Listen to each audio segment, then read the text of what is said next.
দেখো মেলা থেকে তোমার জন্য কি এনেছি। তুমি নেবা? আগে একটা উম্মা দাও, জোরে উম্মা দাও। আচ্ছা, এ নাও তোমার সাইকেল লজেন। ওইলি বাবা, মার্শমেলো লজেন। আর এই তোমার বিল্ডিং ব্লকস।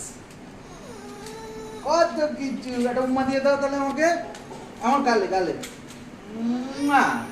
আমাকে একটা দাও তাতাই সোনা, একটা লজেন দাও। এই লজেনটা দিলে আমাকে? বাহ কি সুন্দর, আমি খাবো। বাহ তুমি তো গুড বাই। এটা সাইকেল লজেন। খোলো খোলো। ও তুমি সাইকেল চালাচ্ছ, ওর মধ্যে দেখো লজেন্স। তাই হ্যাঁ, এই দেখো বিল্ডিং বক্স, দেখেছো? ভালো হয়েছে? ভালো লাগছে তোমার খেলনাগুলো?